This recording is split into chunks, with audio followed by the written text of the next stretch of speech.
Ok. Muy buenas noches, bienvenidos a un nuevo capítulo de Así Somos. Ya estamos en esta madrugada, día jueves. Hoy día comentan las redes sociales con AS Policial, porque justamente de eso vamos a conversar. Vamos a tratar de entender ciertos puzzles policiales de cosas que sucedieron, suceden y van a suceder en nuestro país. Para eso nos encontramos con Monty, por supuesto, con Salfate y el mejor en estos temas, Carlos Gutiérrez. Digámoslo. Bienvenido, Carlos. Oye, Carlos, gracias por acompañarnos porque queremos hablar de dos casos en particular que nos impactan tanto. Y vamos a comenzar por el caso del empresario Alejandro Correa, que fue brutalmente asesinado en mayo del año 2020. Para dar un poquito de contexto, hay que decir, Monty, que de hecho había una formalización en este juicio oral por el homicidio calificado del empresario el pasado 14 de febrero, pero por cuarentena de dos de los imputados se suspendió al 28. Exactamente, una familia que lleva muchísimo tiempo esperando por justicia. Recordemos que este caso sucede, este homicidio, en mayo del año 2020 en el barrio residencial de Los Bosques de Montemar, en Concón. Ahí estamos viendo imágenes del del empresario Alejandro Correa. La verdad es que, claro, este juicio se aplaza por temas de COVID, pero sí queremos repasar un poco la historia contigo, Carlos, de cómo ocurren estos hechos, porque acá lo que llama la atención también es cómo logra entrar el sicariato a nuestro país. Habíamos visto casos anteriores emblemáticos, por ejemplo, el de María del Pilar Pérez, ¿cierto?, en el año 2008, pero esto enciende nuevas alarmas, y este caso que por supuesto que busca justicia, Salfate, como lo decíamos, su hija Valentina Correa, que hasta el día de hoy está reclamando para que se pueda esclarecer este caso y los culpables puedan pagar por lo que hicieron. ¿Recordemos cómo fue el caso un poquito? Exactamente. Estamos hablando de que este empresario posee dentro de sus bienes unos terrenos en donde todo parece indicar que él lo está manteniendo hasta que ciertas construcciones que se están haciendo hasta el día de hoy en el sector le aumente la plusvalía para que él luego pueda hacer un negocio con ellos. Por lo tanto, no iba a construir nada, sino venderlos en el mejor momento correspondiente. ¿Qué es lo que sucede? Que el temor que él más tenía termina concretándose cuando mucha gente comienza a tomarse estos terrenos.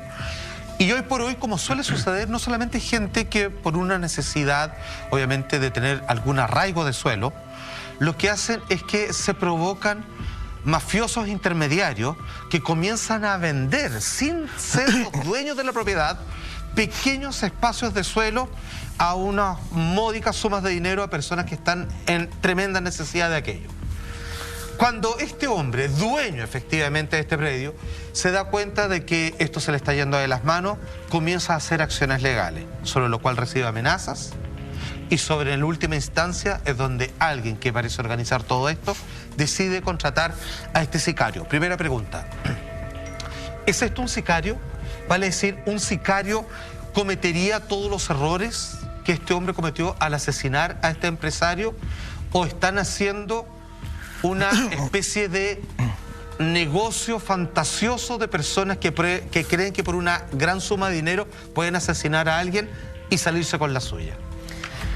Sí, a ver, el sicariato o el crimen por encargo, el homicidio por encargo, eso dentro de la legislación chilena siempre ha existido. No olvidemos que nuestro Código Penal es de 1870 y algo. Y ya está tipificado ese delito en ese momento como un agravante del homicidio. Así que el sicariato siempre ha existido en nuestro país. En este caso puntual, o qué es lo que busca una persona y contrata a otra para que cometa el crimen, básicamente se ensucia las manos por esta otra persona. ¿Pero lo contrata porque supone que esta persona sabe cómo hacerlo o solamente porque él no quiere hacerlo? No, lo contrata solamente para que haga este trabajo, entre comillas, o que cometa el crimen. Claro, claro. Independiente si lo hace de forma más limpia, deja o no deja evidencia. Eso es, la función de esa persona es cometer el homicidio y punto. ¿Cuáles sean las consecuencias después? Ese es otro problema. Claro. Eso no es responsabilidad o no está dentro, salvo obviamente que se converse con el sicario o con la persona que va a realizar este homicidio para que se preocupe de estos detalles. En este caso puntual, el crimen cometido por esta persona, este ciudadano colombiano, hay que ver también... El Parce, que le decían. El Parce, que viene con antecedentes penales desde Colombia, ingresa de forma irregular a Chile y en Chile comete otros crímenes también, pero pese a todo ello, estaba en libertad y sin cumplir ninguna pena y andaba por las calles de nuestro país absolutamente sin ningún problema. él comete este brutal homicidio y lo hace y deja muchas evidencias, obviamente, cosa de que la PDI lo descubre rápidamente y ya lo pone tras las rejas a él y a todas las personas involucradas en este crimen. Hablemos de esos errores que cometen, pero antes quiero leer un texto en una entrevista hecha Valentina Correa, hija del empresario asesinado por encargo. Ella describe en una frase un poco todo lo que sucedió para la gente que a lo mejor no está tan a cabalidad con el caso. Valentina dice: Renato López contrató a Víctor Gutiérrez Londoño, alias El Parce, este colombiano de quien habla Víctor Gutiérrez, para concretar el crimen. Él, se refiere a Renato López, es vecino de mi papá en el terreno de Quilpué, terrenos de los cuales ya nos hablaba Juan Andrés Alfate. Y había tenido un par de problemas porque este se apropió de 2 hectáreas del terreno y mi papá lo demandó. A López le molestó y la manera más fácil que encontró fue encargar su muerte. Ahí justamente contrata a Víctor Gutiérrez Londoño, quien a su vez, Víctor Gutiérrez Londoño, El Parce, subcontrata de alguna forma a un chofer para que lo pueda trasladar, tanto en las visitas de inspección previas como el mismo día del asesinato, y además la cuarta persona que estaría en esta investigación por cómplice, justamente la pareja de Víctor Gutiérrez Londoño. Hasta ahí más o menos para dibujar el plano de manera muy breve. Carlos, te quiero preguntar por los errores que cometió el modo operandi acá. El modo operandi, por la forma en que la Brigada de Homicidios de Valparaíso actuó, porque de hecho lo dice el subprefecto Eric Martínez, que dice que desde el sitio del suceso se levantó evidencia criminalística, tales como imágenes de las cámaras de seguridad privadas y municipales que permitieron posicionar vehículos y personas en el lugar. Eso es lo que ellos empezaron a hacer. Está bien ese procedimiento, porque también uno dice, oye, fue súper rápido. Ojo, tal vez debería ser la norma, que todos los pillen muy rápido, pero efectivamente acá se demoraron una lógica de 3 a 4 días en tomar detenido a Víctor Gutiérrez. ¿Cómo fue su modo? ¿Son buenos los policías o son malos los asesinos acá? No, acá se hizo un muy buen trabajo policial, un muy buen trabajo investigativo. A ver, el origen de todo esto es porque una persona, que ahora está detenido, que es López, comete estos fraudes con estos terrenos. Y ahí estamos viendo al autor del crimen, a este ciudadano colombiano detenido por la PDI. Entonces, López, no olvidemos que la víctima hace una denuncia contra López, que se quiere apropiar de sus terrenos, y básicamente por denunciarlo a la justicia le cuesta la vida. Entonces ahí ya está el primer hilo investigativo. ¿Por qué lo hubiesen querido matar? Porque no es un homicidio generado por un robo o un delito más común. Ahí hay un posible móvil desde el principio. Primero tienes que buscar el móvil. Entonces en este caso de inmediato se detecta el móvil, que sería este. ¿Por qué una persona muere de esta forma tan brutal? ¿Por qué es asesinado tan brutalmente? Cuando las películas preguntan, ¿usted tenía enemigo? ¿Había alguien que le hacía daño? Bueno, él tenía una razón. Ahí estaba. Entonces la primera línea investigativa. ¿Quién es el mayor responsable? La persona que fue denunciada porque le estaba tomando o quería tomarse los terrenos de él, el primer móvil. Después tenemos todas las cámaras de seguridad, tal como tú lo narraste, Mike, en el sentido de que todas las cámaras de seguridad posesionan a este mismo colectivo que no tenía nada que hacer, que no estaba dentro de su recorrido, ir a esta zona de Concón. El día anterior baja esta persona, toca el timbre de la casa para ubicar y ver quién más vivía en la casa, alguien le sale de la casa, le conversa, y después se sube al colectivo y se devuelve, y al día siguiente aparece el mismo auto y se comete el crimen. Quería identificarlo. Entonces ya obviamente hay alguien que lo identifica, en las cámaras de seguridad se identifica el mismo vehículo que había estado el día anterior ahí. ¿Por qué va un colectivo que no tiene nada que ver en el recorrido o un taxi a esa zona sin que se baje esa persona? Entonces, de inmediato anda al punto más débil. ¿Quién es el punto más débil en este caso? El taxista. Así llegan a la patente. Identifica el auto, exactamente, identifica el auto, identifica el taxista, que te dé explicaciones por qué fue, quién es la persona que estaba al lado, y él empieza a narrar toda la historia de inmediato. De hecho, el taxista le pagaron $1 millón de pesos para hacer ese trabajo. Es súper cruel, es súper crudo este caso. Dentro de los antecedentes que se manejan es que efectivamente Alejandro Correa había hecho una denuncia contra Renato López el 15 de mayo del 2020 en su contra por esta toma ilegal de los terrenos. Días posteriores es cuando ocurre este homicidio a sangre fría, como tú bien relatabas, ¿cierto? Primero va a reconocer el terreno, al día siguiente llega y pone una bala en su cabeza, ¿cierto? Le cuesta la vida claramente, y de ahí en adelante todo lo que hemos conocido es como de una reacción muy, muy violenta, muy a sangre fría. De hecho, después el mismo Gutiérrez es encontrado, como tú comentabas, en Quilpué, y él confiesa, y eso es lo que más me llama la atención, porque él confiesa que se le habrían pagado estos 5 millones de pesos, y también entra a confesar su pareja, ¿cierto? Melissa Palma. te quería preguntar, Carlos, ¿qué lleva a una persona a confesar entonces este crimen? ¿Podríamos entonces entender que este sujeto, Gutiérrez, quizás no se dedicaba a esto, era su primer crimen? ¿Por qué después terminan confesando el crimen que cometió? Seguramente hay varias opciones. Yo creo que la opción que tiene que haber ocurrido en este caso es que esta persona, pensando en confesar el crimen, podría haber generado algún atenuante en su pena por colaborar con la justicia. Lo que él no sabía, evidentemente, que el ser el autor del crimen o el sicario tiene exactamente la misma pena que la persona que lo contrata y por ser el autor intelectual del crimen. Están al mismo nivel. Entonces, evidentemente, ahí había una falencia porque obviamente no es una persona que conozca las leyes de este país y ahora va a pagar igual y debería ser una cadena perpetua calificada absolutamente sin ningún problema. Ahora las preguntas que uno se hace son las siguientes. Pareciera que existen personas allá afuera que saben a quién contactar si quieren asesinar a una persona. Es como que si hubiera un mercado negro donde alguien sabe a quién llamar y que te ponen en contacto con una persona que es capaz de apretar un gatillo por una cierta cantidad de plata. Curiosamente, lo que tú decías, y esto yo no tenía ese antecedente, este sicario, bastante improvisado por lo demás, ¿tenía órdenes pendientes o, dicho de otra manera, estaba en libertad cuando ya, por las razones que sea, había matado ya a otras personas? Venía, digamos, de su país de origen, arrancando de la justicia para seguir cometiendo fechorías similares en nuestro país y por lo tanto él se ofrecía públicamente para asesinar por ciertos montos de dinero a quien quisiera contratarlo.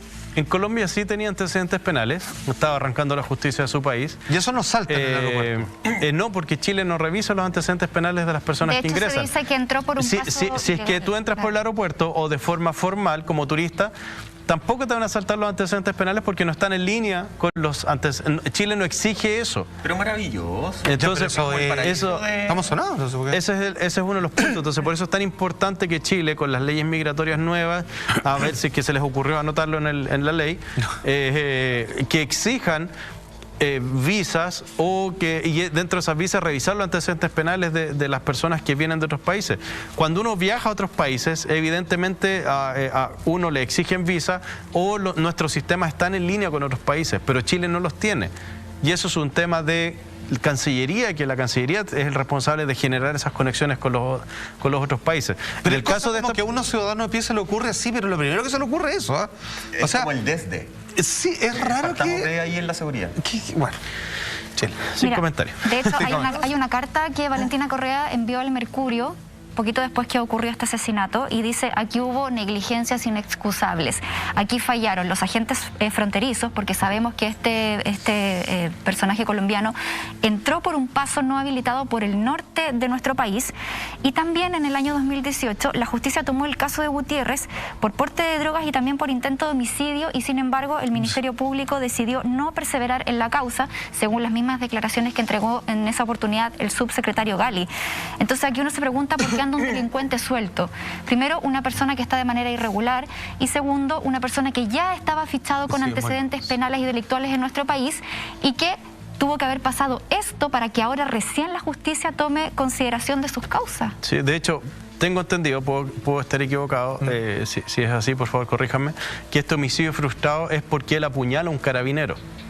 ¿Va encima? Entonces, no es un homicidio frustrado. Estamos hablando de una persona que le quiso quitar la vida a otra y está en libertad. Ya, pero por insultar a un oficial... Entonces eso es totalmente ridículo que la Fiscalía no haya continuado con la persecución penal, porque para eso está. Si no lo hacen ellos, nadie más los puede hacer en el país. Entonces, no corresponde. Y aquí hay un punto importante, porque yo he tenido muchos contactos con gente en Colombia, con autoridades colombianas, y en Colombia existe una escuela de sicariato en Medellín. ¿Una escuela? Una escuela, eso es así, eso viene de la época, lo hemos conversado, y esto viene de la época de Pablo Escobar. Hay una novela y una película muy famosa que son La Virgen de los Sicarios, de todos estos jóvenes, digamos, que tienen todo, como tú dices, una formación informal para hacer carrera delictual asesinando personas. Exacto, entonces viene, ¿cuál es el trabajo o cómo funcionan estos sicarios? Viajan a otras ciudades de Colombia u otros países latinoamericanos, son contratados obviamente, tienen un precio, viajan con pasaporte de forma normal, como turistas, viajan, ingresan a esa ciudad o a ese país, hacen el trabajo por supuesto, y se devuelven a su país el mismo día o el día siguiente. Entonces, están en un periodo muy breve de tiempo y por eso es indetectable, porque alguien vio, pueden haber miles de cámaras de seguridad, pero si la persona salió de inmediato del país o se cambia de inmediato de ciudad, no va a estar. Y eso es una situación que está ocurriendo, lamentablemente sigue y sigue estando ahí. Entonces, y ellos mismos, las autoridades colombianas, lo reconocen y lo saben. Entonces, por eso estas personas tampoco van quedando con antecedentes penales en otros países, porque no alcanzan a ser registrados. Carlos, en este caso de Chile y en el caso del empresario Alejandro Correa, ¿tendríamos que preocuparnos de un sicariato organizado? ¿Por qué te lo pregunto? Porque efectivamente cuando uno ve el modus operandi de Víctor Gutiérrez Londoño, alias el Parce, uno dice, a ver, da la sensación de que este tipo no era muy experto en la materia. Da la sensación de que cometió errores de principiante, sí, claro. Utilizar el mismo vehículo, ¿cierto? Ir paseando. Dejó un caminito de migas. Exacto. Como Hansel y Gretel, iba dejando las migas. De hecho, el mismo día que lo asesinó, él va primero en la mañana, ¿cierto? No puede hablar con él, después vuelve un par de horas después y termina asesinando a este empresario. ¿Tenemos que preocuparnos de que ya empezó ese crimen organizado a entrar a nuestro país? ¿O estamos en esas líneas de tratar de imitar esta escuela de sicariato? Yo me preocuparía más que el sicariato del crimen organizado, de las mafias que existen, que están vendiendo sitios que son públicos o privados de estas tomas, porque la persona que contrata a la persona que comete este homicidio es una persona que está encargada de o se dedica a robarse sitios, quitar los loteos y después vender estos predios o estos sectores a gente necesitada habitacionalmente. Y eso lo hemos visto en muchos lugares del país, que existen verdaderas mafias que están vendiendo sitios públicos o sitios privados y se hacen estas tomas. Entonces, eso es un crimen, eso es crimen organizado y eso es lo primero que hay que detener. Deteniendo eso, obviamente esto no va a pasar nunca más. Estoy completamente de acuerdo contigo. Estas cosas hay que cortarlas de raíz, obviamente, de el negocio que genera esta delincuencia organizada, como bien decía Michael. Quiero entender que si este hombre no era un profesional del crimen, el sicario, al parecer su voluntad, su carácter, su espíritu, sí parece entrar en ese perfil. Valentina Correa, hija de la víctima, hace el siguiente relato de cómo fue que le quitaron la vida a su padre. Dice así: se pone el sicario frente a mi papá y mi papá le dice, tranquilo, tranquilo. Y el tipo le disparó a matarlo. Le disparó directamente a la cabeza y luego hubo un segundo disparo al abdomen. Aquí me parece que, insisto, el actuar de este tipo con respecto a dejar tras enorme cantidad de pistas es como que no supiera lo que está haciendo. Sin embargo, al momento de actuar no le tirita la mano, digamos, al disparar a un hombre a quemarropa en su cabeza y en el abdomen. Pero déjame ser más frío, deja a otra persona con vida que estaba justamente con el empresario Alejandro, el amigo, que le trata de disparar, pero no, como que le roza. Sí. Entonces ahí son muchos los errores dentro exacto, y hace como el desde nomás, o sea, deja todo ahí y dice, bueno, a esto me llamaron, lo hice pésimo, pero ya misión cumplida y voy a cobrar mi plata y todo lo demás. Después se cuadraron, digamos, los traspasos de dinero, digamos, y no costó nada dar captura a todas estas personas. Yo no sé si, como decía la Monty, esto es algo que se está instaurando en nuestro país, de personas que se están criando donde la vida humana les importa nada y por lo tanto esta es una oportunidad de negocio que puede ir creciendo en el tiempo. Sí, yo creo que el punto acá es que esta persona actuó pensando en la impunidad. Me refiero a este grupo de personas que participaron y que cometieron este crimen. Todos son autores de este crimen en diferentes posiciones, claro, pero todos son autores de este homicidio, brutal homicidio. Entonces, ellos creen que pueden actuar con toda la impunidad del mundo. A lo mejor lo pudieron o lo han hecho anteriormente y nadie los ha descubierto. Pero en este caso puntual, pensaron a lo mejor nadie me va a ver, por eso actuó de tal forma tan burda muchas veces y derechamente fue lo que hicieron. Entonces yo creo que hay que ver cuál es el historial que tienen estas personas. Pero vuelvo a insistir, la mafia de las ventas ilegales de terreno, ahí está el origen de todo. Sí, y esa es una lucha que también está haciendo Valentina Correa por otro carril justamente. Quedan mucho más antecedentes de esto. ¿Qué es lo que pasa con el autor intelectual Renato López y el antecedente de que su señora, su pareja, desapareció misteriosamente y hasta el día de hoy, después de años, no se le encuentra el rastro? Vamos a hablar de todo eso después de la siguiente pausa. Esto es Así Somos.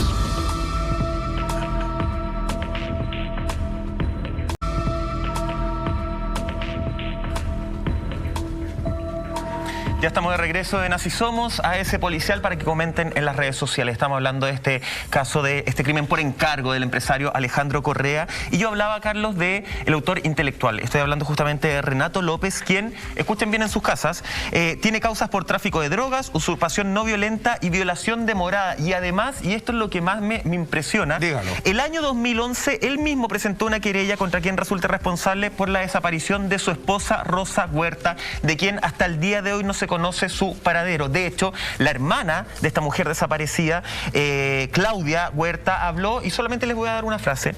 Dice: él nunca movió un dedo para buscarla, nunca hizo absolutamente nada. Dice que evadía el tema, que ellos estaban en un contexto de separarse y cuando ella iba y le decía, oye, hagamos algo para encontrar a mi hermana, ¿dónde está? Año 2011, él le decía, yo no tengo nada que ver con esa loca.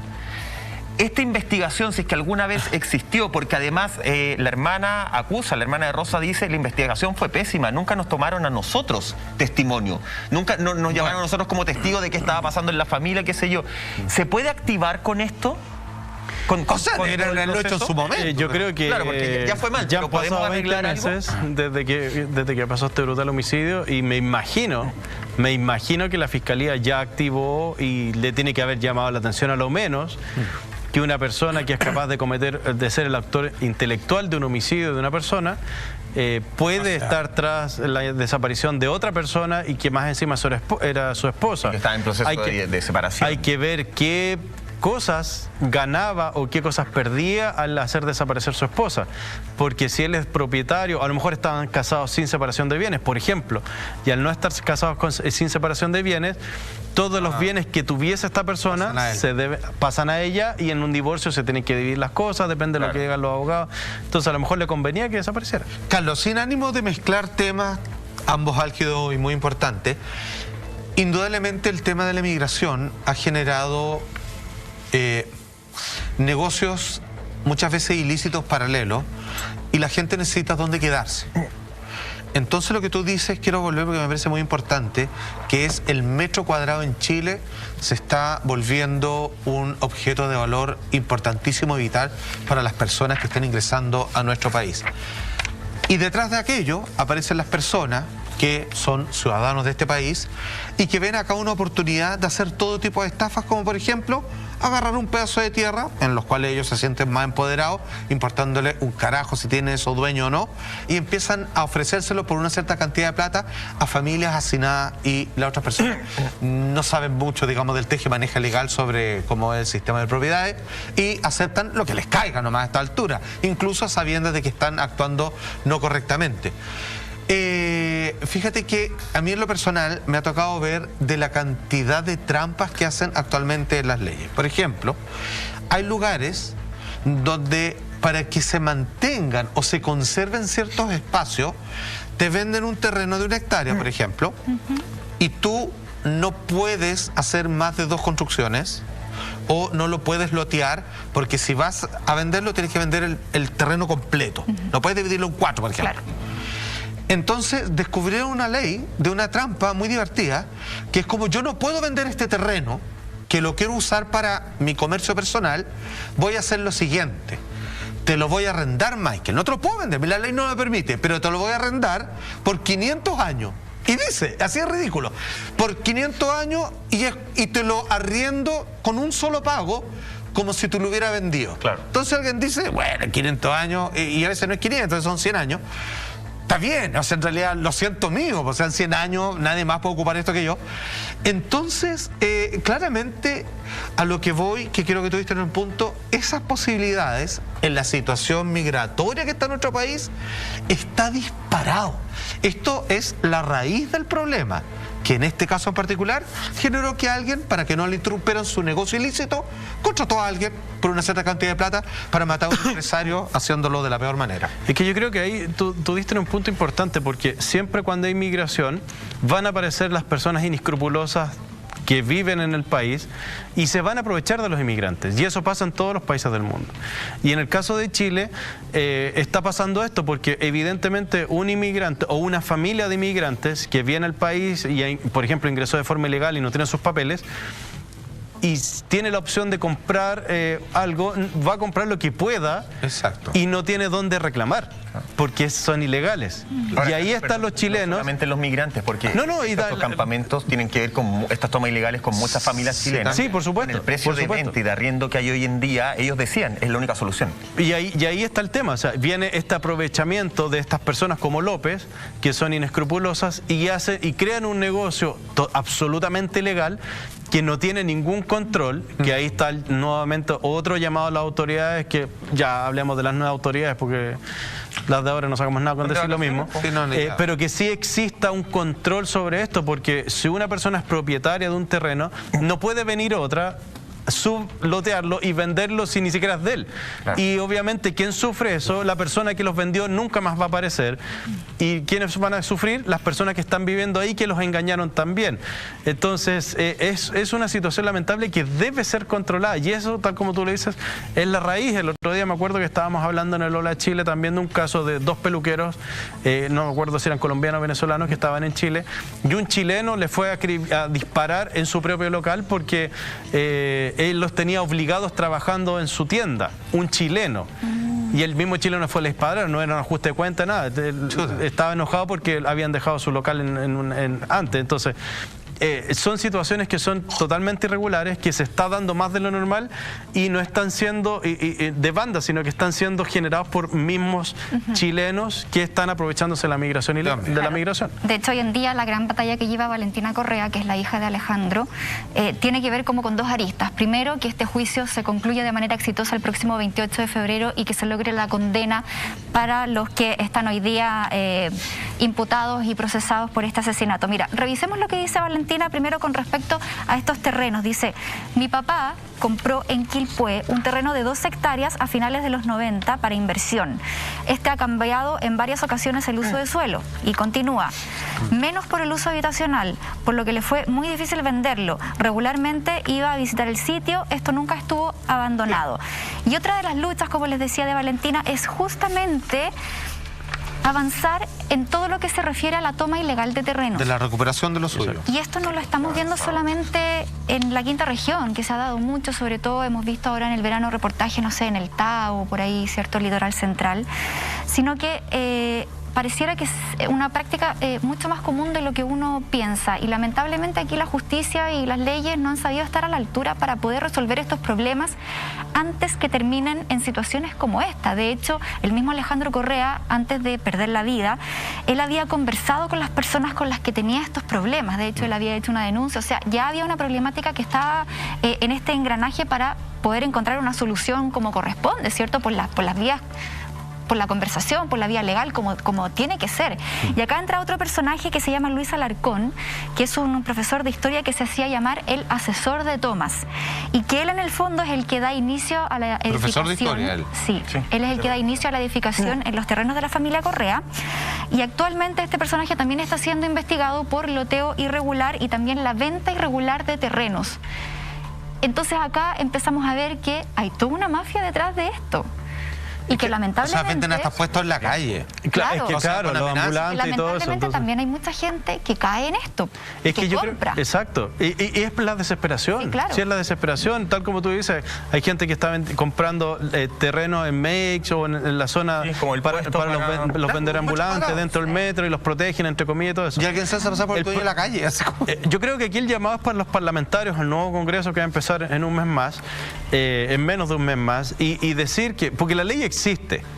Si ellos no pueden estar vendiendo terrenos privados y mucho menos terrenos públicos que ni siquiera son de ellos. ¿Cómo van? ¿Y van a una notaría? No, les pagan ahí. Así nomás. Esto es tuyo. Exacto. Entonces, hacen el loteo de manera irregular. Todo es irregular. Entonces, ahí está el punto. Yo creo que a lo mejor las penas son muy bajas. Esta investigación de este profesor debería estar haciendo clase en vez de estar haciendo esta estupidez que está haciendo de vender loteos gana más públicos. el loteo. Evidentemente, pero es ilegal. Sin duda. Pero a lo mejor es que las penas son muy bajas.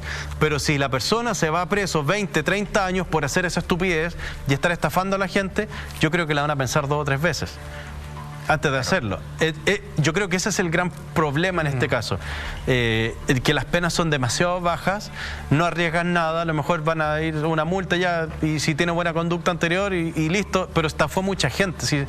Básicamente es una estafa. A lo mejor lo van a mandar a clases de ética, no sabemos. Entonces esas cosas hay que cambiarlas. Al final no solamente que las condenas son muy bajas, Carlos, sino que la facilidad, entiéndase, de salir en libertad.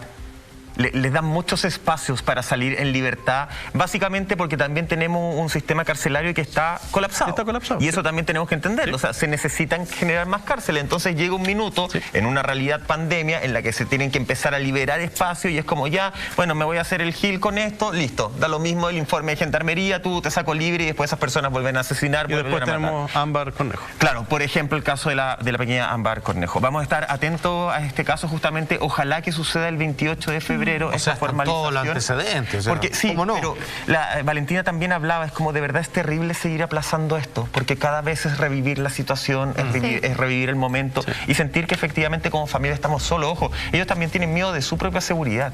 Acá hablamos de 4 personas detenidas, no sabemos la mafia que se esconde detrás de todo eso. Es impresentable, están luchando por un terreno que es de ellos. Y algo que es de ellos. Algo de ellos. Que lo compraron ellos con su esfuerzo, como sea, lo compraron ellos. Vamos a estar atentos a eso, pero vamos a pasar a otro caso, Carlos, que ya se va a cumplir un año desde que yo creo que nos destrozó el corazón a todos. Y estoy hablando del caso del pequeño Tomás Bravo, este niño de 3 años que en primera instancia desaparece, ¿cierto? Y a los 9 días aproximadamente encuentran su cuerpo sin vida. Ahí estamos viendo algunas imágenes sin responsables y sin avances en lo público, por lo menos. Por eso queremos saber contigo qué avances hay en lo privado. Es que siguen las indagatorias del caso del pequeño Tomás Bravo. Se va a cumplir un año y te quiero partir de lleno con esta pregunta. Tenemos hasta ahora el nombre del tío abuelo, ¿cierto? Jorge Escobar. ¿Sigue siendo el único sujeto de interés, el único sospechoso, este tío abuelo del pequeño Tomás? Sí, hoy día lamentablemente se cumple un año de la desaparición, hoy día 17 de febrero, de cuando desaparece Tomasito. Y respondiendo a tu pregunta, sí, es el único imputado. No ha sido el único sujeto de interés. Esos son 2 cosas diferentes. Es la única persona que está formalmente imputado ante un tribunal y que se está investigando. ¿Y los otros han ido descartando? Pero a ver, la Fiscalía, no es que no se haya hecho nada en este año, al contrario, se ha hecho mucho. Lo que pasa es que no ha sido público por razones obvias. Es una investigación que está en curso. No olvidemos que hay unos asesinos sueltos, porque Tomás Bravo fue asesinado.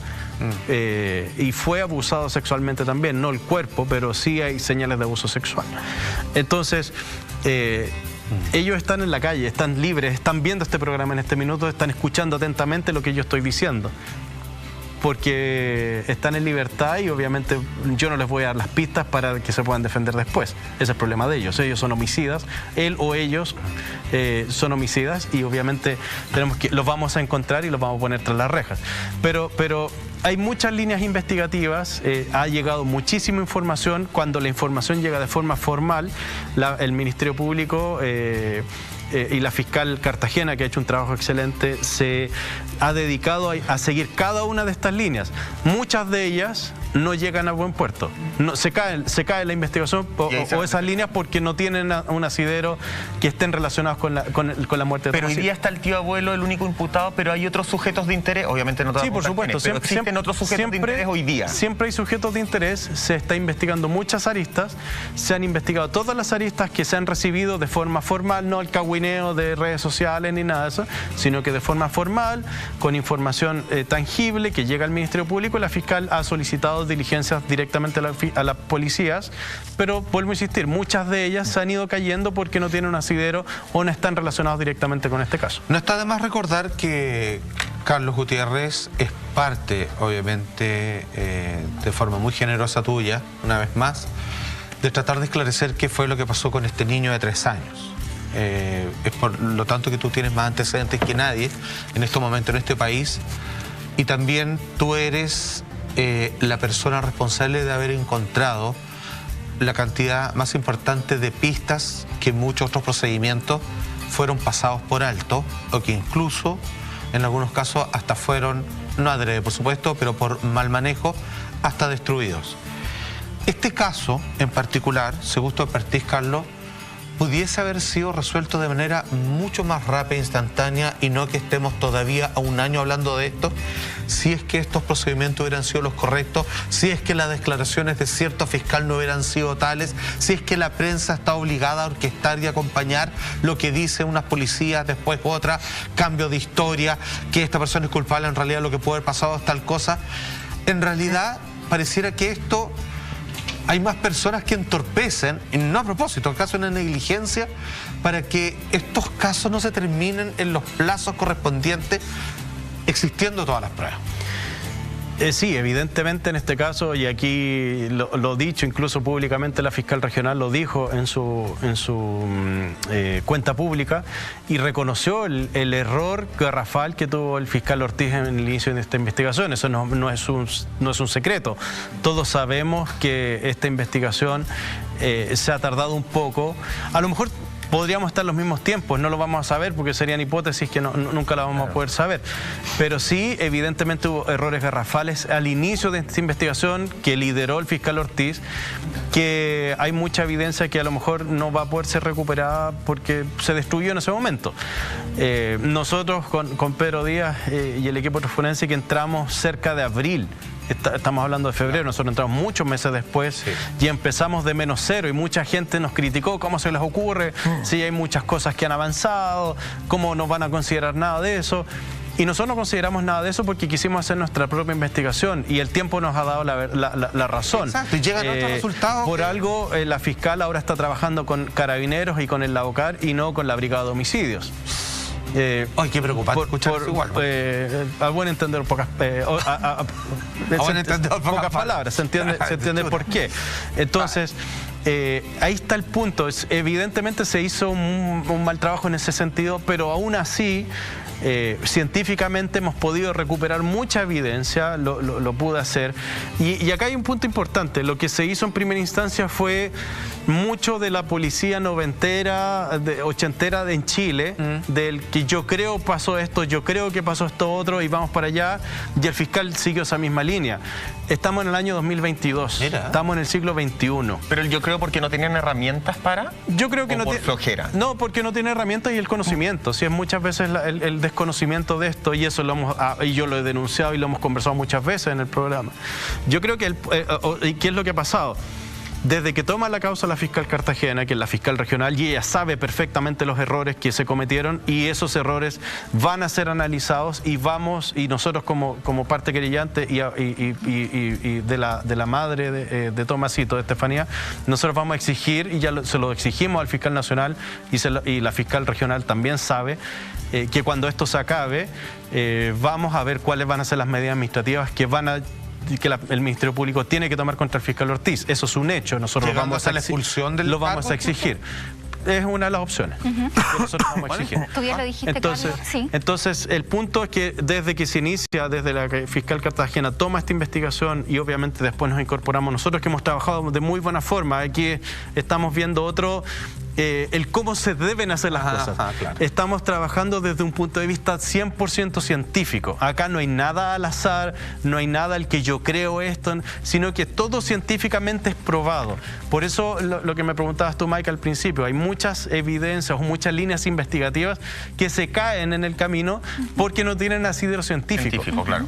Entonces nosotros estamos probando cada una de las teorías, cada una de las hipótesis con evidencia científica irrefutable, y que de hecho también se está analizando mucha evidencia en universidades con los mejores expertos. En Chile por primera vez el Ministerio Público se ha abierto a esa opción. Bien. Y también con otros países que estamos trabajando. Mira. Sí, tú bien lo dijiste, Carlos, ya se cumple un año de la desaparición y muerte del pequeño Tomás. Como programa, por supuesto que le mandamos un afectuoso saludo a toda la familia de Tomás.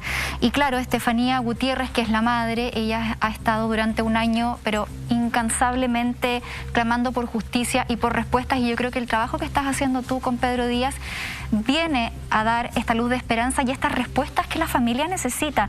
Y quiero quedarme en lo que mencionaste al final con respecto a los peritajes que se están haciendo en el extranjero, porque entendemos que hubo un peritaje internacional que se realizó en España, pero ahora hubo nueva evidencia que tú lograste recolectar y ahora está en manos incluso del FBI. Cuéntanos un poquito cómo es ese proceso y cómo logran ustedes tomar esa evidencia en un proceso judicial, en un proceso investigativo que se está llevando a cabo en Chile. ¿Cómo se logra esa autorización para elevar esas pruebas y llevarlas a otro país? Sí, mira, respecto a eso mismo, y antes de entrar de lleno en la respuesta, ¿ya? También destacar el trabajo que está haciendo otras instituciones también, ¿no? O sea, por ejemplo, en el caso de Carabineros, y esto es gracias a la fiscal, ha solicitado que haya un punto fijo permanente en la casa Estefanía. Las pocas personas que tienen un punto fijo, y de hecho ya hay una caseta y todo eso, es como el presidente de la República. Entonces, eso es el nivel de protección y de apoyo que está teniendo la familia de Estefanía, de Tomás Bravo. Se está haciendo bien las cosas. Hay un equipo en la OCAR permanentemente, lleva casi un año trabajando en el lugar también, con dedicación exclusiva del OCAR. Entonces, son cosas que se están haciendo bien. Se están haciendo, porque se entendió que al principio se hicieron mal las cosas. Entonces, claro. ¿Para qué vamos a seguir haciendo? Hagamos bien las cosas de una vez. ¿Y ese punto fijo es porque algo sucedió? Al principio, acuérdense que al principio la piedraron la casa y gente fue... Viene desde ahí. Viene desde esa zona, entonces la fiscal dispuso eso y Carabineros ha apoyado siempre en ese sentido. Entonces la familia está siendo apoyada por Carabineros con protección policial permanente, además de obviamente el equipo investigativo.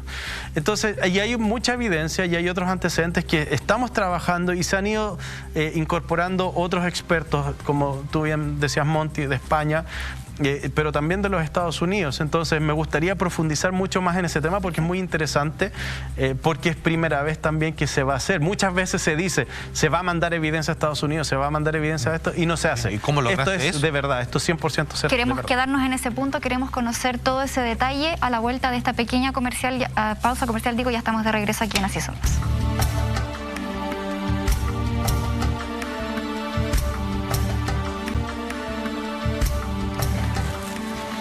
Ya estamos de regreso en Así Somos, a ese policial para que comente junto a nosotros y seas parte de esta conversación. Antes de irnos a la pausa estábamos hablando justamente de todo lo que tenía que ver con estos peritajes a nivel internacional. Quiero que revisemos las siguientes declaraciones del abogado Pedro Díaz, justamente, que dice lo siguiente.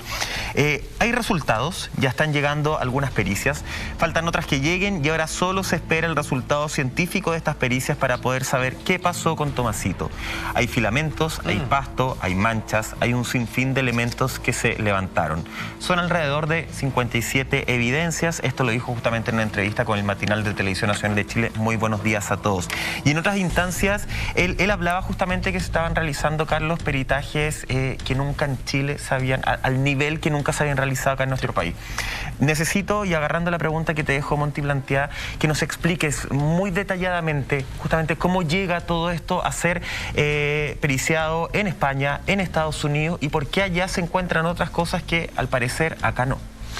Sí, la fundación que está apoyando al padre de Tomasito, ellos tienen este contacto con una universidad en España, con un doctor allá, y se ha llevado bastante información, especialmente para establecer la causa de muerte, el cómo fallece Tomasito, que eso hasta el día de hoy el servicio médico no lo pudo hacer, y por todo lo que ya hemos conversado anteriormente. Con todas las volteretas que se dieron. Exactamente. Entonces, eso es un punto. Otro análisis son las prendas de vestir, que me tocó analizarlas durante aproximadamente 3 meses, entre Concepción y en Santiago, ocupando dependencias del LACRIM y del OCAR por un tema de transparencia. Y donde, tal como lo dice Pedro, yo levanté más de 57 evidencias de diferentes tipos. ¿Eso lo hiciste tú acá en Chile? Acá en Chile se hizo ese análisis, lo hice personalmente. Al levantar todas estas evidencias, muchas de estas evidencias, especialmente filamentos y cosas así, ya están siendo analizados por profesores en universidades acá en Chile también, que son botánicos, son biólogos, etcétera, que son expertos en cada una de esas áreas. Y las otras evidencias que son estas manchas de fluidos biológicos, que también pude encontrar en las prendas de vestir, están siendo y van a ser trasladadas a el FBI. Nosotros habíamos conseguido un laboratorio privado que recibiera... normalmente los laboratorios en Estados Unidos, privados de ADN complejo, no reciben evidencia de otros países, ni siquiera de otros estados dentro de los Estados Unidos. Me imaginé, claro. Por razones obvias, por razones de que los expertos no pueden ir a declarar el juicio, sino que porque ya es otro estado, son otras leyes, claro. Es otro país. Pero pudimos hacer las gestiones, me tardé aproximadamente 4 meses en hacer esas gestiones, por eso el proceso ha sido bastante lento, porque no es llamar por teléfono, oye, necesito esto, sí, venga, no es así, dame una hora. Sino que se genera una gestión. Estuve gestionando con colegas en diferentes países. Eso es logro tuyo. Del equipo, o sea, digamos las cosas como son. Sí. Y hasta llegar a la persona correcta que recibió e iba a recibir las evidencias sin ningún problema por este caso y esta connotación. De hecho, nos habíamos conseguido también el financiamiento y de las gracias públicas también una persona que estaba donando este dinero. Porque las cosas no son gratis. Claro. Pero y baratas no son. No. Entonces, cuando conversamos con la fiscal, esto era la opción, pero también se nos abrió la puertita de ver si ya no estaba recibiendo un laboratorio, preguntar si el FBI también nos podría ayudar con esto. Y con una gestión de la fiscal Cartagena personal y tuvimos que, y se pudo gestionar que el FBI va a analizar estas evidencias que nosotros que personalmente detecté, y que esto fuera aceptado por el FBI es un gran logro, porque ellos tampoco reciben evidencias de otros países. Claro. Imagínense, recibieran evidencias de todo el mundo que se mandan cosas para allá. Así que es dar los agradecimientos obviamente públicos para ellos, y estas evidencias ya van a ser trasladadas a Estados Unidos y van a ser analizadas por ellos, porque... ¿Y ahí se puede lograr identificar a la persona? Porque hasta ahora públicamente se sabe de una persona con ciertas características, rango etario. Estamos hablando de una persona, de un hombre. De un hombre entre cierta cantidad. Eso se logra acá. Con esto de llevar estas pericias a Estados Unidos, ¿se podría llegar a identificar a qué hombre pertenece? La idea de estas pericias que se hagan allá es lograr el ADN. Perfecto. Establecer la identificación a través de ADN, una identificación científica con un 100%, un 99,999% de efectividad. Acá se le han tomado muestra al imputado y a las personas de interés. Entonces, lo lógico es cuando el resultado llegue al FBI, debiera, digamos, no sabemos, pero se supone, va a saltar una de estas personas. Y eso es casi caso cerrado, ¿no? Así es, eso es lo que nosotros esperamos. Esa es una de las tantas pericias que hemos realizado. Por eso, de la evidencia que pude levantar, vamos a tener este resultado, que es lo que esperamos. Solo quiero poner un paréntesis. O sea, perdón que lo diga así. He repetido mucho esto, pero es que se lo siento. No es de chauvinismo, pero sé lo que me queda claro, si yo tomo palco, tomo distancia y miro este programa, si no estás tú, la verdad se escapa. O sea, pero te lo digo así, muy honestamente. O sea, si todo esto que lograste, así junto a Anita y todo, o sea, no pasa nada. O sea, quedamos varados y no hay justicia para este niño, y la verdad queda perdida en un bosque no sé dónde. Como tanto. Perdón que te pregunte, ¿se puede hacer algo al respecto? Porque no podemos clonarte, pero, o sea, ¿se puede hacer algo con lo que tenemos para más o menos, digamos, las cosas se arreglen un poco? Porque yo miro esto y digo, menos mal que existís tú, si un día a mí o a alguien de mi familia le pasa algo, pero si no, es como, puta, o sea, pienso que todo lo que salga va a salir mal. Sí, la idea es que seguir las líneas. O sea, yo me formé acá en Chile, fui policía, trabajé en Carabineros 18 años, estuve en el laboratorio, entonces se puede, no es imposible. Yo no vengo de un planeta extraño ni nada, vengo de aquí mismo. Lo que pasa es que sí salí y sí estudié y sí me he preocupado. Yo creo que ahí está la gran diferencia, la capacitación y obviamente el equipamiento. Claro. Entonces, nosotros tuvimos con el equipo, con Anita y con Pedro en Caripilún estas 2 semanas recientes. Venimos recién llegando de vuelta a Santiago, claro, por el tema de fechas, y realizamos también análisis hechos por primera vez en Latinoamérica, cosas que nunca se habían hecho en esta zona del mundo, sino que son experimentaciones que generalmente se hacen mucho en Estados Unidos, y tengo la oportunidad de participar en muchos de estos estudios científicos que están publicados y son conocidos públicamente. Entonces, eso fue lo que fuimos a hacer estas 2 semanas recientes, que es un periodo bastante extenso, que fue bastante complejo para nosotros porque son 2 semanas que está 100% dedicados y enfocados en ese trabajo en terreno, pero que también vamos a tener, yo creo que unos muy buenos resultados. Ahora ya la próxima semana tengo que hacer estos análisis junto a mis colegas en Estados Unidos, pero vamos a poder resolver como para cerrar las pericias en España deberían estar arrojando y deberíamos tener resultados pronto de ellos también. ¿Y ellos nombre? Lo que pasa es que todas las pericias que estamos realizando, todos estos equipos que estamos trabajando, van entregando diferente información. Entonces nosotros vamos a poder entregar una información que nadie más va a poder hacer con el experimento que hicimos. Nadie más pudo haberlo hecho.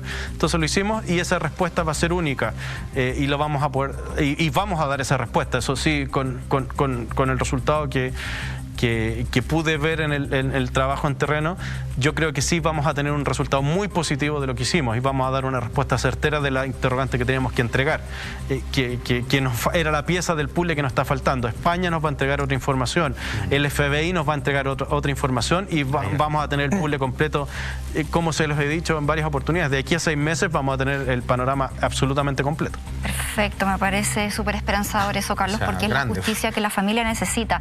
Tú lo dijiste hace un momento, ahora las cosas se están haciendo bien, pero no olvidemos que este caso ha tenido la importancia que ha tenido porque se tornó en un caso de alta connotación mediática.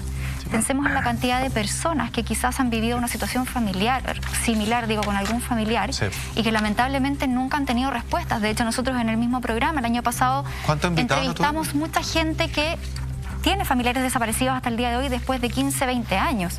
Entonces, primero eso, lamentablemente, nuevamente nos vemos en el caso de que si las cosas no se hacen públicas, no se hace un mea culpa por parte de la Fiscalía, como se hizo en este caso, no se reconoce que hubo errores en la comunicación, las filtraciones que se hicieron desde el Servicio Médico Legal, ¿cierto?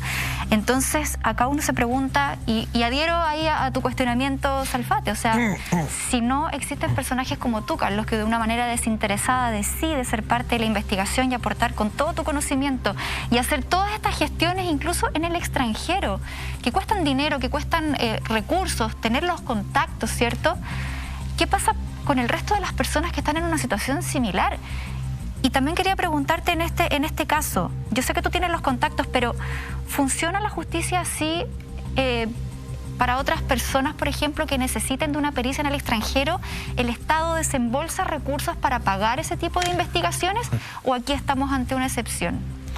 Sí, yo creo que evidentemente esto es una excepción. Derechamente. Yo creo que sí, el Ministerio Público sí hace gestiones con el extranjero de otro tipo de pericias que sí se pueden hacer, normalmente de bloqueo de teléfono, especialmente de Apple, que necesita la autorización de la compañía, etcétera. Pero este tipo de pericias específicas es bastante poco frecuente. Pero sí, por ejemplo, nosotros, y este es un llamado nuevamente, que lo he hecho varias veces a los senadores, que pongan de una vez por todas la tabla y la discusión de la ley de desaparecidos, que me tocó participar personalmente en poder ayudar y orientar de mejor forma, de un punto de vista profesional, el desarrollo para que tengamos una ley de buena calidad dentro de lo que se pudo hacer y dentro de los recursos que tiene el Estado, para que estas cosas no vuelvan a ocurrir. Porque fue muy bueno lo que pasó con Tomasito en el sentido de toda la gente que llegó, todas las instituciones que participaron. Era algo nunca antes visto en el país. El problema es que nadie lideró esa búsqueda. No había una cabeza ordenando. Entonces, mucha voluntad, pero nadie quiere... Y de hecho, no nos olvidemos que el intendente de la época, el representante del presidente de la República, decía, no quiero más voluntarios, no vengan. Y yo dije todo lo contrario.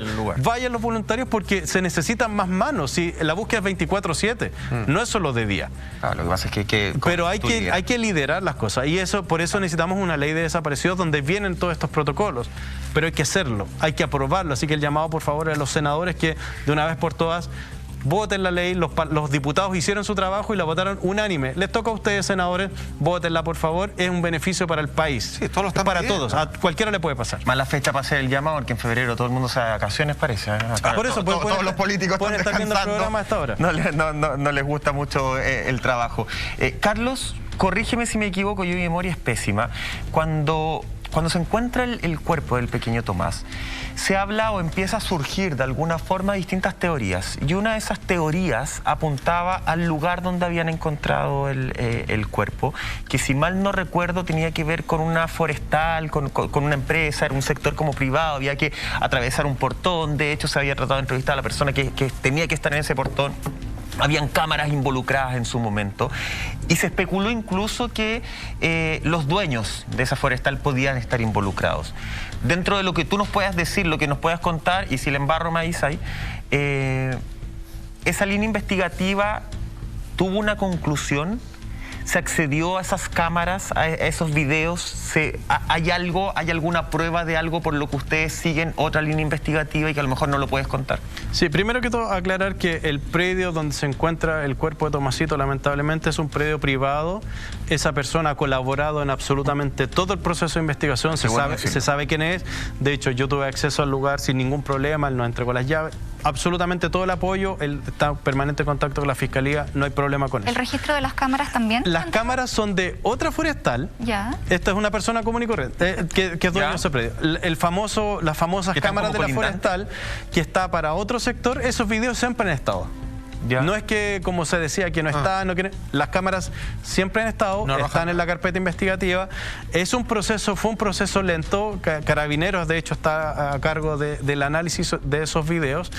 ¿Por qué es un proceso lento? Porque es un proceso de revisión permanente, de tiempo real. Entonces, si son días revisando, son horas que la persona no puede estar 24 horas viendo un video. Pero tenemos claro en qué... Pero sí, los peritajes están ahí, sí, pero son 9 días de desaparición.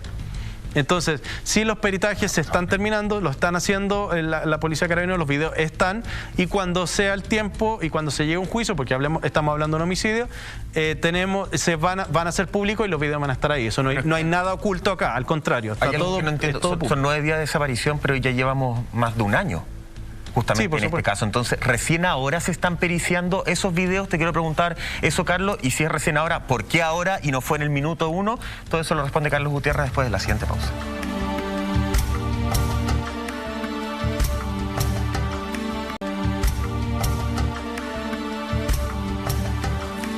Ya estamos de regreso junto a ustedes en Así Somos. Seguimos junto a Carlos Gutiérrez analizando los nuevos peritajes en relación a la muerte del pequeño Tomás Bravo, a un año ya de su lamentable muerte. Vamos a continuar con eso, pero antes atención a este consejo para una entretenida vuelta a clases.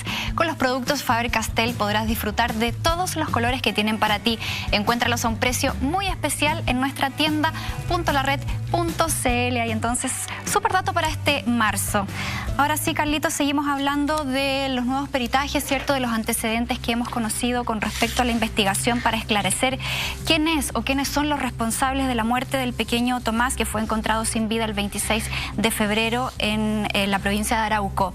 ¿Qué arrojaron las cámaras de seguridad, como te preguntaba Michael antes de irnos a la pausa, que registraron cierto movimiento durante los 9 días en donde Tomás estuvo desaparecido?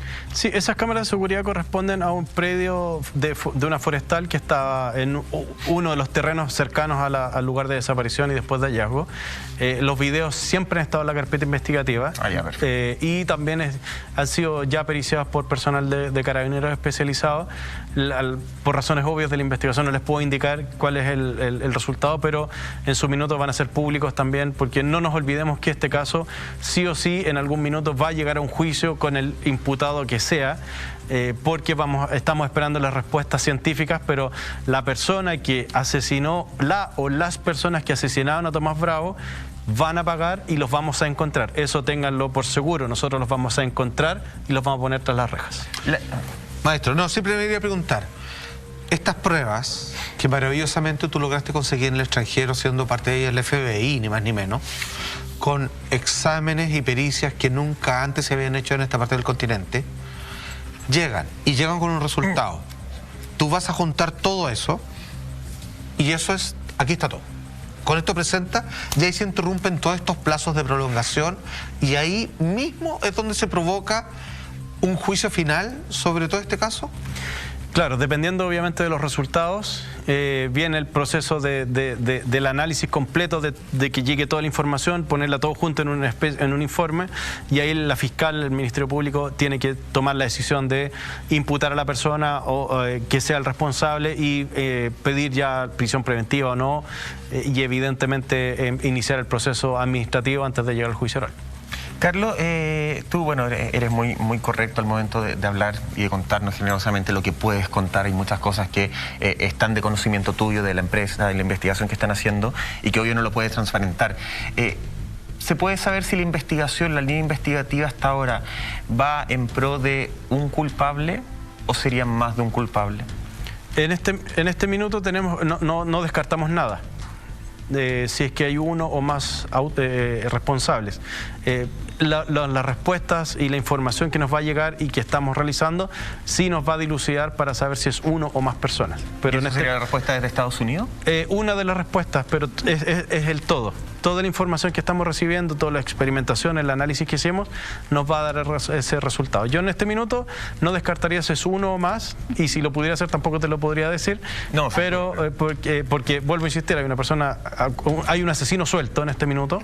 ¿Está escuchando esto? Y que está viendo el programa, entonces vamos a mantener la tranquilidad en este sentido. Así que la persona que mató o las personas que asesinaron a Tomasito, preocúpense porque ya los vamos a encontrar, no se preocupen, nosotros los vamos a poner tras las rejas y la Fiscalía va a ir a juicio y nosotros también contra ustedes. Y van a pagar con cadena perpetua calificada, eso se los aseguro el día de hoy. Vamos a estar muy expectantes a lo que ocurra dentro de estos 6 meses en donde tú decías podrían llegar finalmente los resultados de estas evidencias a las cuales ya se hicieron los peritajes en Estados Unidos. Gracias, Carlos Gutiérrez, por estar con nosotros esta noche y esperemos que este caso pueda cerrarse pronto para que su familia pueda tener el luto y pueda hacerle el adiós final al pequeño Tomás. Sí, no solamente la justicia civil, sino que también la justicia emocional de toda esa familia que lo ha pasado realmente pésimo. Chiquillos, nos reencontramos mañana entonces, 12:30 horas, en otro capítulo de Así Somos. Muchas gracias, Carlos. Mañana contamos con tu presencia entonces. Nos reencontramos mañana en espíritu. Chao.